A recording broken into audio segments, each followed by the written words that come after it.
Good evening.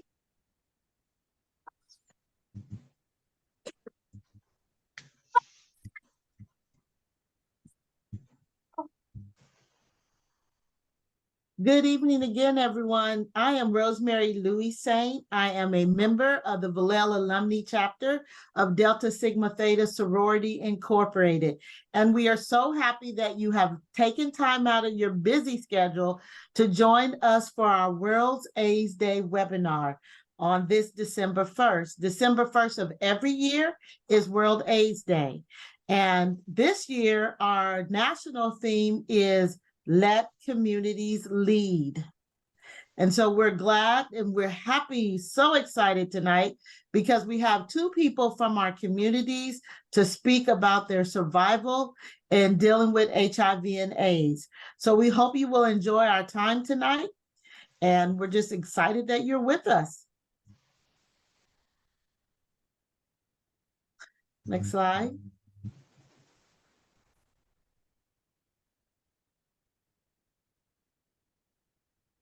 To start us all off this evening, we have our wonderful president, Dr. Dela Morris, who will welcome you to our Zoom webinar. Dr. Morris. Thank you so much, Rosemary. Welcome. On this World's AIDS Day, we, the members of the Vallejo Alumnae chapter, stand together in solidarity and support for those affected by HIV and AIDS. Today is just a reminder to raise awareness, combat stigma, and promote access to treatment and prevention. Let's continue to unite in our efforts to create a world free of discrimination and ensure that everyone living with HIV receives the care, understanding, and acceptance they deserve. Together, we can make a difference. On behalf of the entire chapter, I'd like to thank our International Awareness and Involvement Committee for putting on this webinar. For our two presenters tonight, thank you for being here to share your story. We pray that this webinar will be a blessing to all. Thank you and good evening. Thank you, Dr. Morris. We appreciate that welcome very much. So as we share our screen with you again tonight, this is such an important time in our world because there was a time when AIDS was so terrible and so bad out there and our loved ones were dying that people lost hope. But as we look at this year, 2023, there is so much more hope around the disease. And so tonight, our program will cover what are Delta's 5-point programmatic thrust. And it will also cover a fun quiz because we do have a video to show you about the facts around AIDS. And this is your opportunity to earn a prize. The first person who puts the right answer in the Q&A will get a prize emailed to them. So pay attention to the video. And we're also going to hear, this is the crust of our night together. It is the important point. Our two community leaders who have led the fight and lived with AIDS and have so much of a wonderful, wonderful story to share with us. So we're looking forward to hearing from them. And finally, it'll be a time for you to have a question if you have, and we'll end with an evaluation. Our program will not be long at all tonight, so stay with us. And we appreciate your being here. So next, we're going to hear from Ms. Kathleen Kazee, who's going to tell you why we're here in terms of our International Awareness and Involvement Program.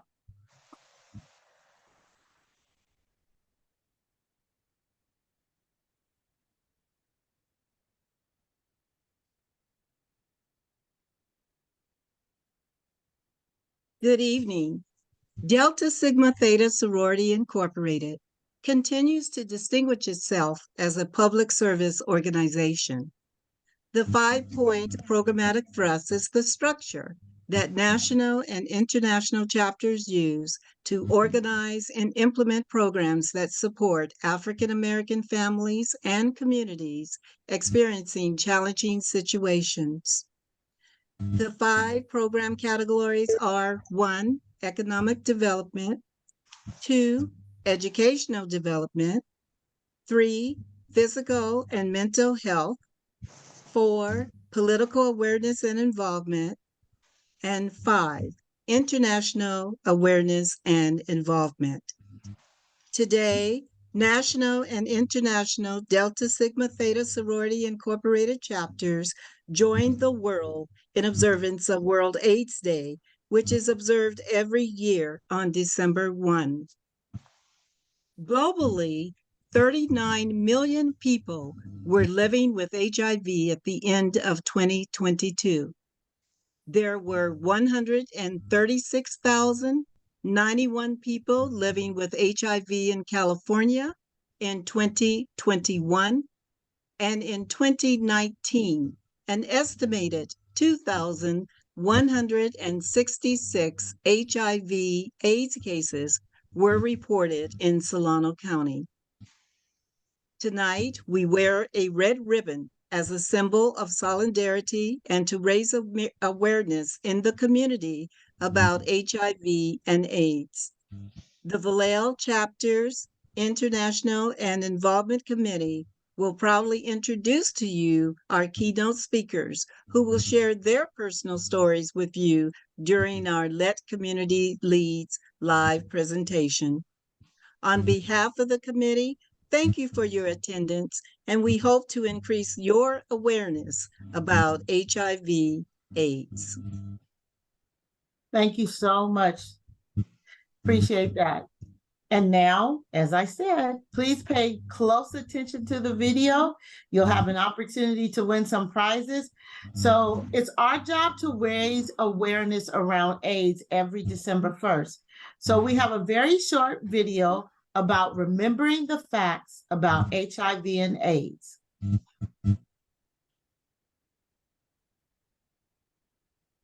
10 facts you have to know about HIV/AIDS. HIV/AIDS does not have the fearsome reputation that it did a few decades ago, but it is still a dangerous disease, especially in developing countries. The entire world still needs to be well informed about it to do its best to avoid it. With that in mind, here are 10 facts you must know about HIV/AIDS. It affects the immune system. An HIV infection leads to the deterioration of the immune system, causing disruption and providing space for infectious pathogens to take hold and grow. The HIV infection is said to reach the AIDS stage once 20 or more opportunistic infections or cancers make their way to the body. It transmits via bodily fluids. You cannot sneeze HIV onto another person. It is transmitted through the exchange of bodily fluids between people. Because of this, blood, semen, breast milk, vaginal fluids, and rectal fluids are the most common carriers of HIV. Anyone can get it. There is no immunity from HIV or any specific group that can contract it. Anyone can get HIV no matter how they live. Although living conditions and financial status can cause a disparity in reported cases, everyone remains at risk. You may not know you have it. There are no exact symptoms that suggest an HIV infection. You may have it a long time before you find out that you've been infected. The initial symptoms are regular illnesses such as flu or a slight fever. The only way to learn you have it is to get tested, ideally before it progresses to AIDS. An HIV infection is now manageable. An HIV infection is no longer a certain killer. Since the introduction of antiretroviral therapy, or ART, AIDS has become a manageable disease rather than a fatal one. However, the HIV infection needs to be detected as early as possible for ART to work. Otherwise, late-stage AIDS becomes too difficult to control. There are 2 HIV strains. While we only know HIV, there are 2 predominant strains of it found throughout the world. HIV-1 is the more popular kind that is likely to develop into AIDS. HIV-2 is mostly found in West Africa and is less likely to lead to AIDS. You can prevent HIV infection. You can protect yourself from an HIV infection by taking appropriate steps. Simple methods include having protected sex and not sharing hypodermic needles. You simply need to make sure foreign bodily fluids do not make their way inside you unless from someone you know who is not infected. AIDS supports opportunistic infections. Having AIDS increases the likeliness of getting opportunistic infections. It is not AIDS that makes a person sick. Instead, it is the infections it makes room for that lead to sickness. Pneumonia, tuberculosis, and several kinds of cancers can fester in the body because of AIDS. You do not get HIV from saliva. An infected person's saliva cannot transmit the disease unless it is mixed with blood. So, living with an infected person is not going to give you the disease if no bodily fluids are mixed. AIDS is still a major problem. More than 70 million people have been infected by AIDS since it was first detected. 35 million of them have died. Although art has made living with HIV manageable, late-stage AIDS is still incredibly dangerous, with a life expectancy of 3 years since detection. That was all on some important facts you need to know about AIDS. Thank you for watching. All right. Well, that was quick, Yeah, but it was they updated important our latest facts about AIDS. And hopefully, when we pull our screen back up, you are going to be able to answer the first question.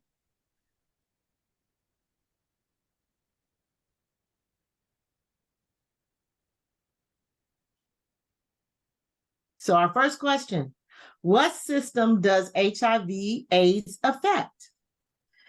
And all you need to do is be the first person who writes the answer in the Q&A. All right, I see an answer. I see one of the first people, Valerie Luke, and I'm going to ask Marion Upton. Marion Upton, she says it's the immune system. Is she right, Marion? She is absolutely correct. All right, congratulations, Valerie Luke. Valerie, if you will please put, you were the first. If you will put your email in the Q&A, you will be receiving an online gift card. We have more questions. We're going to do 2 more, and then we're going to hear from a speaker, and then we'll do some more in a bit. Good job. So here's 2 more. Here's the next one. All right, it's coming on the screen. How is HIV/AIDS transmitted? Section. Body fluid.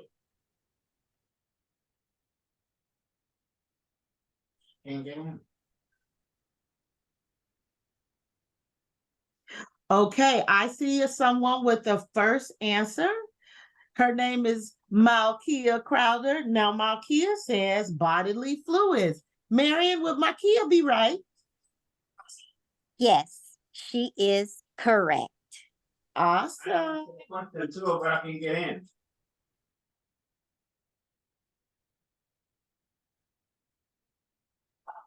All right, awesome. One more, and then we're going to hear from our first speaker. Oh, wait a minute. Do I have one more? Yes, one more. Who can contract HIV/AIDS?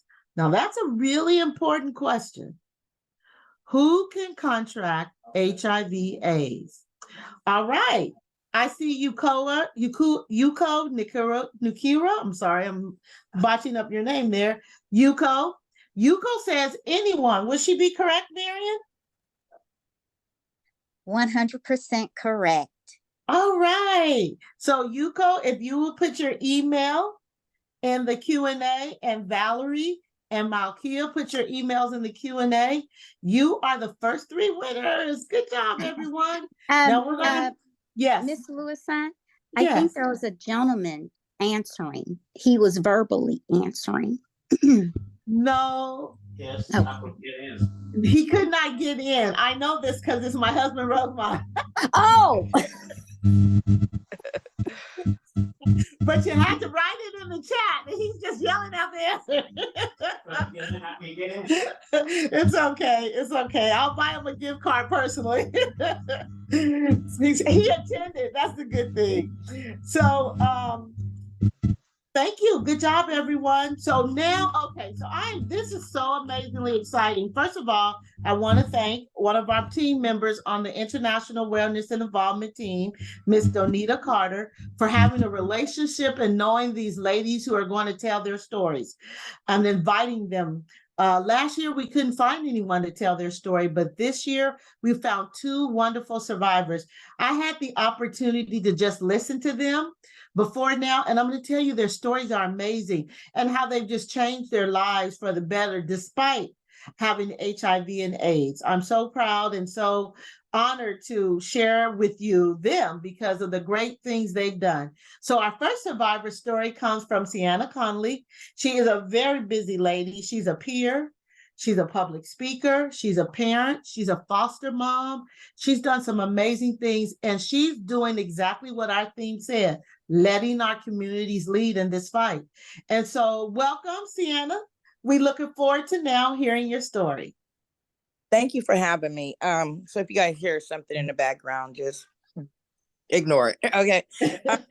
I want to start off by sharing my story, let you guys know how I contracted HIV and AIDS and, what I'm doing in my life today. Coming up as a young girl, I was always told that I was ugly. My self-esteem was really low. I always looked for love. I always wanted someone to show me some type of affection. So the first guy that told me he loved me, he had won my heart. By the time I was 18 years old, I had left California and moved to Fort Worth, Texas, because I thought I was in love. But when I got out there to be mentally, physically, and emotionally abused. But I still thought he loved me. And this went on for a long period of time until I started fearing for my life.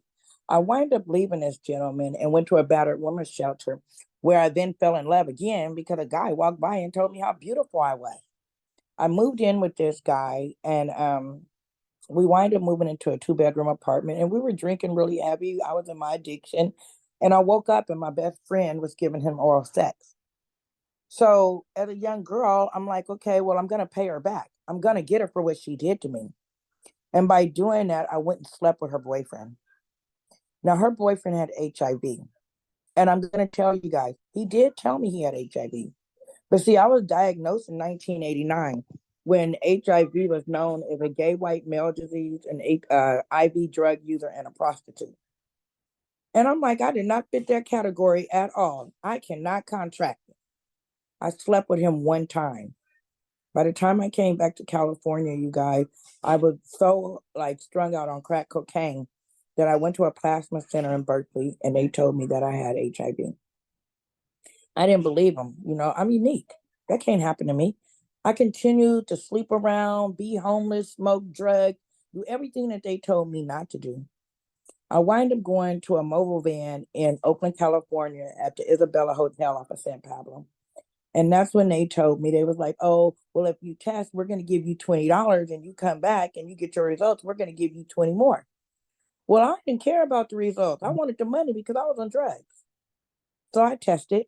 I went back 2 weeks later and I remember sitting on them stairs and I laughed at every female that walked up in there. Every female, I had something to say. And that's the day they told me I had HIV and an STD.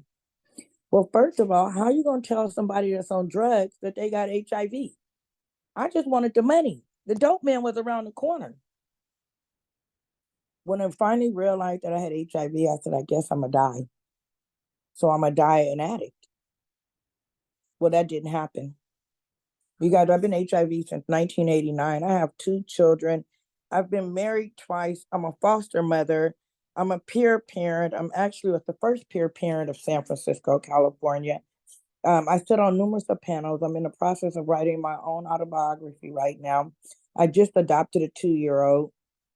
I've raised children from juvenile hall, child protective services from Alameda County and San Francisco County. One thing that I don't do is I don't dwell on the fact that I have HIV. I don't let HIV fester in my brain. When I get a cold, I don't sit there and say, oh my God, I got a cold, I got HIV, I'm going to die, what's going to happen? No, I live a normal life. I also don't surround myself with people with just HIV. See, at the beginning, I did. At the beginning, I always hung around people that had HIV. But I got tired of hearing those sob stories where, this person died today and this person died today. The depression will kill you faster than the virus will.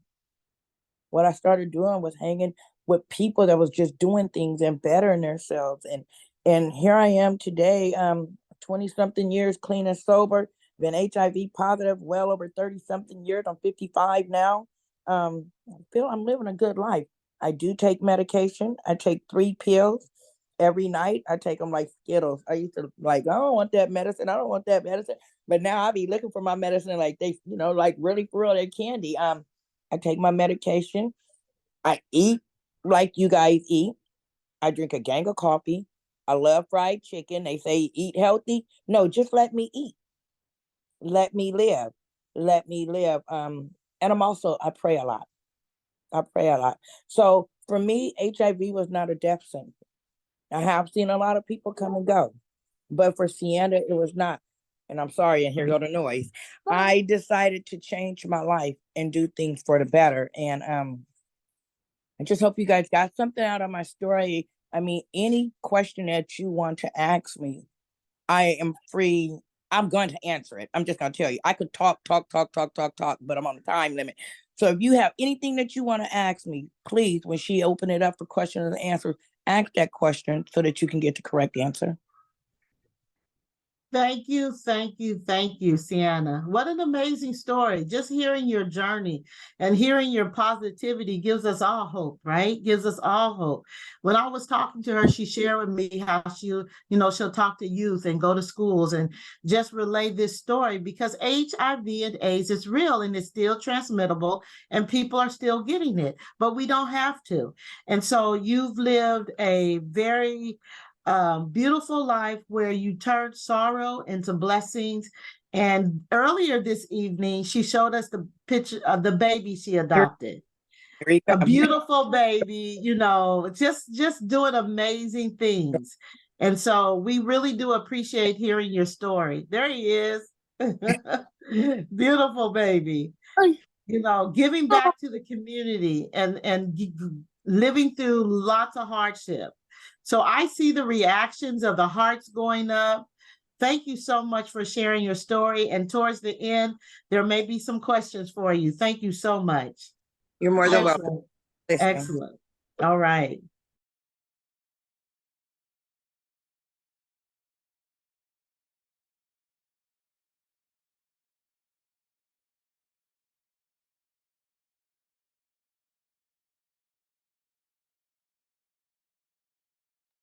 More prizes. So, what is the only way to learn you have HIV/AIDS? What must you do? And so, just a reminder, go ahead and type it in the chat. The Q&A. Use the Q&A. The chat is disabled. All right, I do see an answer that popped up first from Jessica Sibylla. Jessica says testing is the way you find out. Testing is the way you find out. Marion, is that the way we find out? 100% correct. 100%. Yes, you must go. You must get tested. All right. Thank you. Great job, Jessica. So, Jessica, if you would please put your email into the Q&A so we can make sure you get your prize. All right. Our next question. What is one way to prevent transmission of HIV/AIDS? What's one way to stay protected? I'll see what pops up in the Q&A.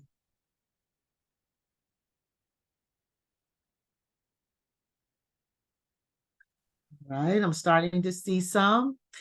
So, Jazz Bernstein says, one of the first ones says just plain old abstinence.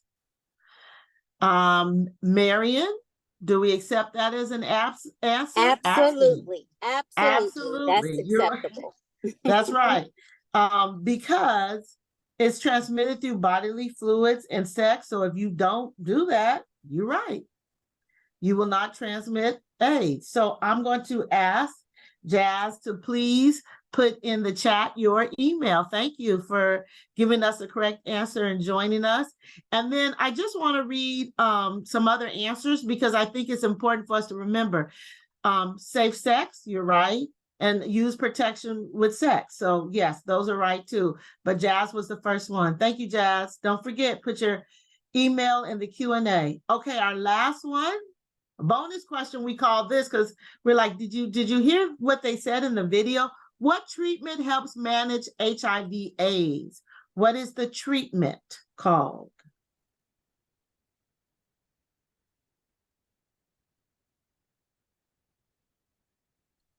All right, let's take a look at these answers.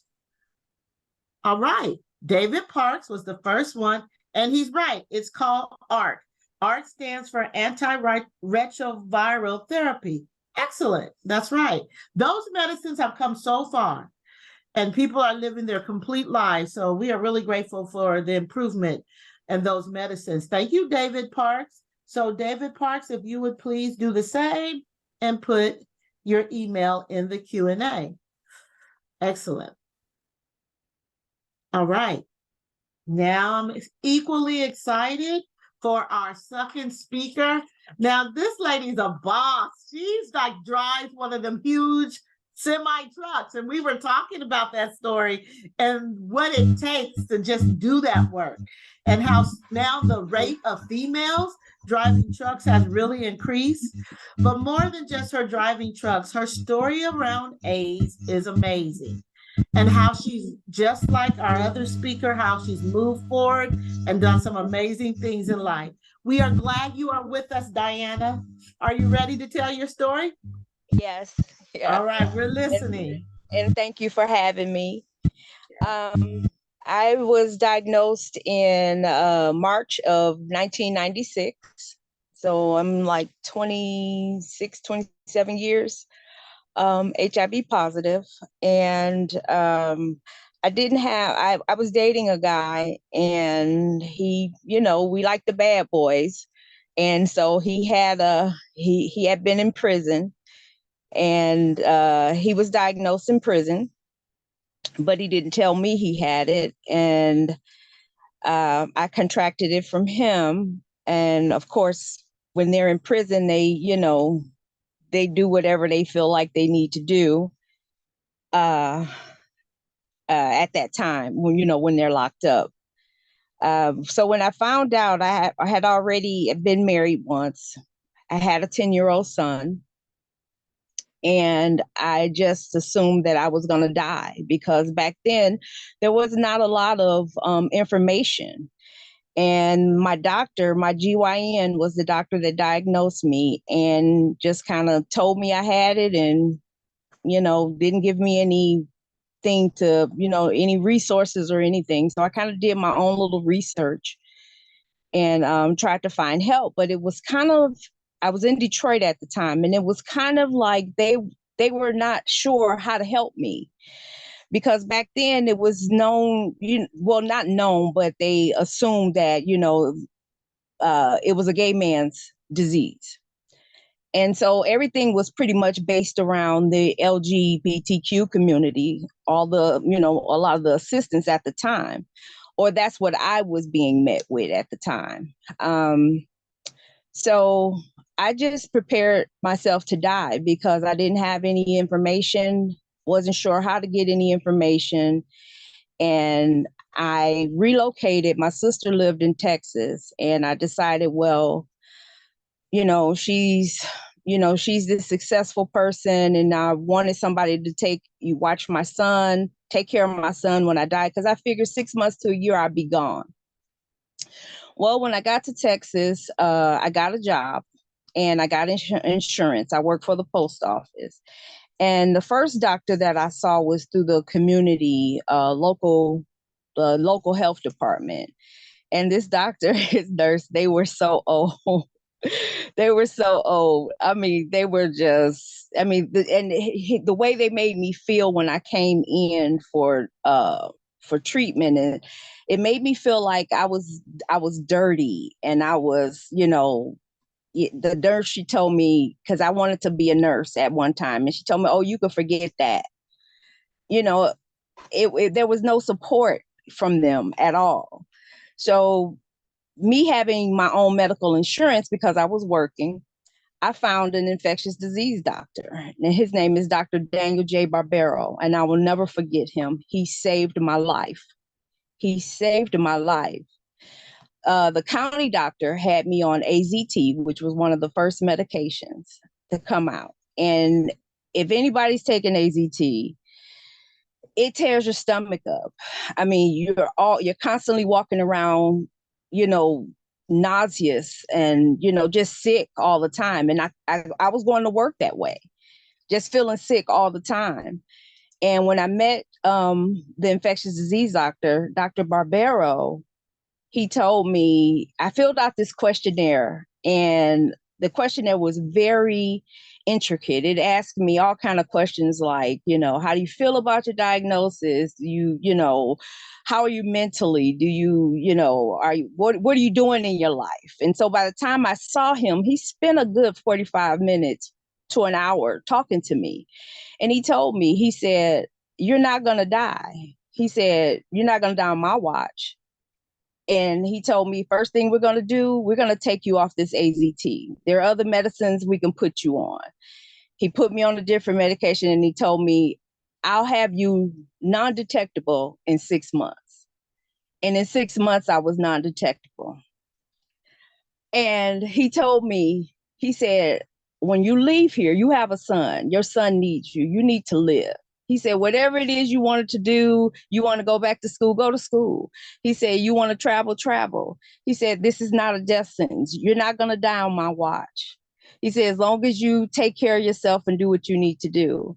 So I left that doctor's office with some hope. Now, before I was planning on dying, I was planning a funeral. I was planning for somebody to take care of my son. And now I'm looking at the world like, okay, I'm not going to die. And when that 6 months came around and he told me I was non-detectable and my T cell count went from 2 something and I was almost normal, I was like, okay, I'm not going to die. So I just started living. I worked, took care of my son. I got married again. I have another son. He's 20. He's a college student now, and you just learn to live life. And I met a lot of people. The internet was just up and coming at that time, and I don't know if you guys remember Yahoo. Yahoo, yeah. Okay, so they used to have chat rooms. And one of the chat rooms was a HIV/AIDS chat room.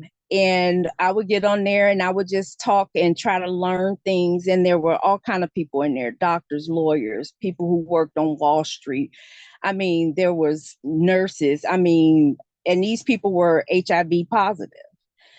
And every year we get together. They've been doing a cruise for the last 23 years. Anybody can go. They don't care if you're positive or not. They straight, gay, they don't care. They just like to get together.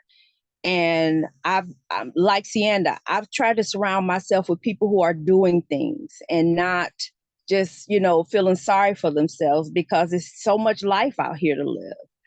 And and having a child, knowing that I was positive and seeing the way the medication has changed, and my son is not positive.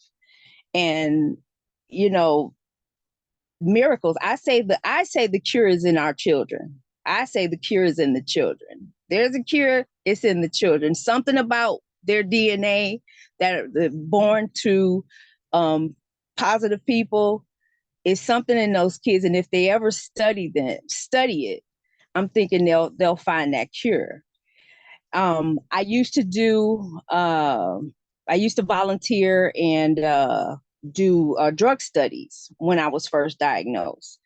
I don't see a lot of that, or they may still do it, but some of the drugs now, they're kind of like it's geared to a certain group of people, and I don't like that. But anything to help. And I just want, our young women to gain power, be powerful enough to ask and say, have you been tested? Just gain that power and voice it and ask. And if they can't give you a correct answer, then you don't need to be with that person. You need to have the power within yourself, because it's your body. It's your body, and you shouldn't allow somebody else to do something to your body, that you don't want to do. So it surprises me that people are still contracting this. It's amazing, and it's all because we don't ask enough questions. We don't ask. We want them to like us so much.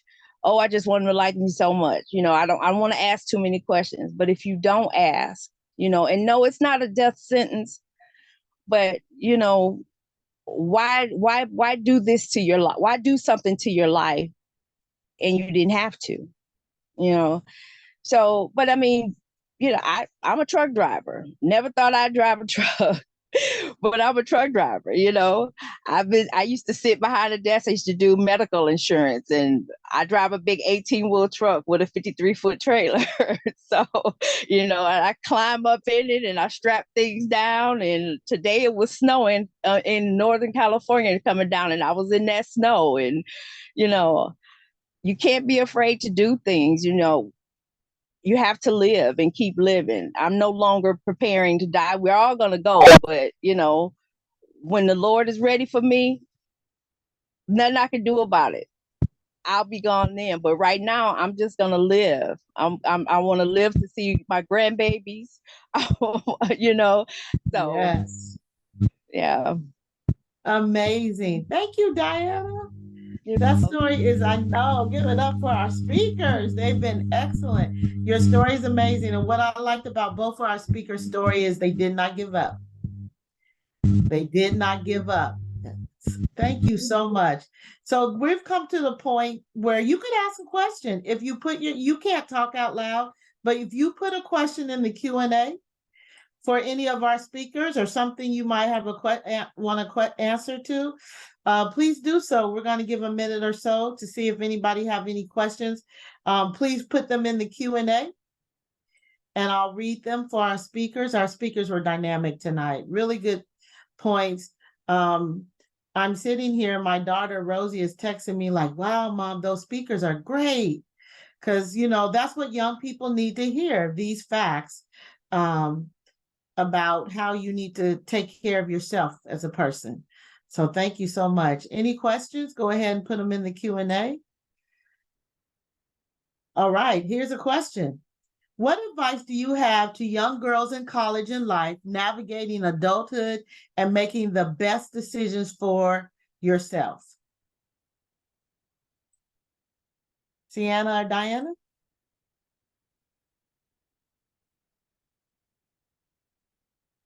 I'm sorry. I was trying to get myself off mute and deal with him. One of the best things that I can give any young person, or anyone in life in general, despite where they are in life, is to learn to love yourself. Mhm. We look for love in all the wrong places. Once we learn to love ourselves, we won't be so quick to jump into these relationships, and because then we know what we want. So I believe it's learn to love ourselves and think, those affirmations, we don't need people to tell us we're beautiful. We need to be able to do that ourselves. And so I think that when I'm talking to the young kids, I talk to every 9th grade class in San Francisco. It's always learn to love yourself. Tell yourself you are beautiful. And I think we start there and just open the door for more conversations. Good. That's great. Learning to love yourself. Thank you for that. Anyone else in the Q&A? You have about 1 more minute. Our program ends at 7:15, and we're doing a great job on time.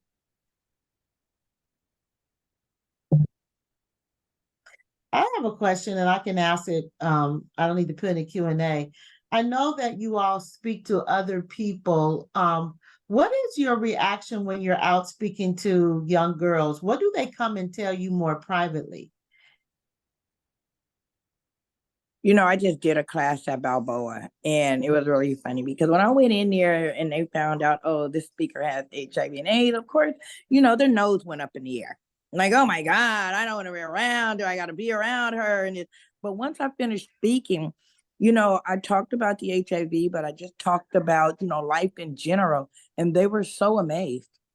They're just so amazed. They're like, oh my God, I didn't know that you can live with HIV. And, it's like the stigma that they have. But once they actually meet a person and hear it and see it for themselves, it kind of like changes their whole thoughts on things. Yeah, that's good. Diana, you talked about in your journey, you talked about how you had to press your way through the medical field to get the right drugs.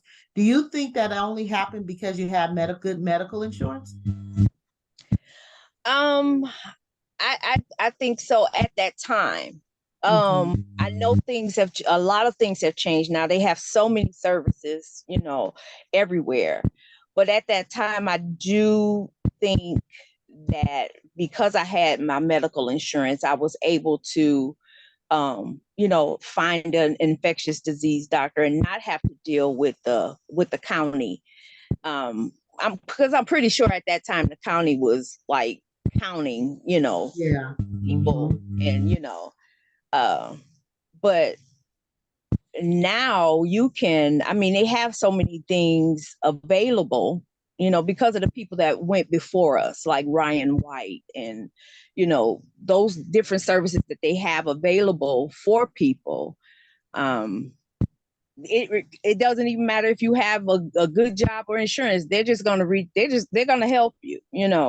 Okay. So if I need help now, I can reach out now. But but at that time, I think if I, because I had the medical insurance. Yeah. Okay, good. Thank you for sharing that. Well, again, thank you both ladies. Wonderful stories. Great discussion. Sienna, I see your hand up. I just wanted to hear Miss Diana's story, and she was diagnosed in 96. I was diagnosed in 89. I too used EZT, and I had 2 children since I've been HIV positive. And so one, I do want everybody to remember is that medication work different on everybody. Some medication may not agree with certain people. I did use AZT with both of my children, and the AZT is what stopped my kids from being HIV positive. My first son was born at 26 weeks, and I was given AZT. I'm sorry, he in the freezer. I was given AZT through the IV because I was using drugs. My daughter, I took it the whole time. And with that being said, that AZT stopped them. Now they do, once you have a baby and you're HIV positive, your baby has your antibodies. Those babies come out with your antibodies. They have to be tested for 18 months. And that's every 6 months. And then they get their own antibodies. 2 times out of 10, if you're taking the medication properly in the way you're supposed to, your baby will not have HIV. But there are some children that do come in this world with HIV because the parents are not taking the medication. And another thing, we as HIV women, and I know I'm trying to hurry up, we have to have C-sections. We cannot have children vaginally. We have to have a C-section, and we are not allowed to breastfeed. So thank you, Sienna. Thank you. I want to ask this question because one of our viewers is asking, what does it mean to be non-detectable? And is that because of the medication? That can be because of the medication, but non-detectable means there's not enough virus in your blood. There's not enough, some type of cells to detect, basically. Ms. Diana, if I'm wrong, correct me. But it's like the virus is so low that they can't detect it, but you still have HIV because your T cells are saying so. Right. They count when they take your blood, they count the virus in your blood. And if it's below a certain amount, and so they say you're not detectable because with the medication and your own immune system, it's keeping that in check. So the virus is not replicating itself. So they consider you non-detectable, which now, if you're considered non-detectable, they're saying you can't pass it on to, your partner. Other people. Yeah. All right. Thank you. Awesome. Thank you, ladies. And we're almost done with the program. We got one more thing to do, and we're going to say our thanks and bid you good night. There is a resource link that we will quickly put up. Thank you, our tech. So if you need more answers, you need to talk more questions, there's AIDS prevention and care that you can go on your websites, your county websites, and they will give you where to get tested, because you can get free testing for AIDS. You don't have to pay. So there's just lots of resources. So we want to bring to your attention to that. And the last thing we'd like for you to do is to quickly take our poll. We're about to show a poll on the screen, and it's a quickly yes or no, answer poll about our evening tonight. It's our responsibility to do an evaluation after our programs. So if you would quickly just put a yes or no to those 5 questions about our program tonight, we would appreciate that. So I'll give you a moment or two to do the poll. Thank you very much.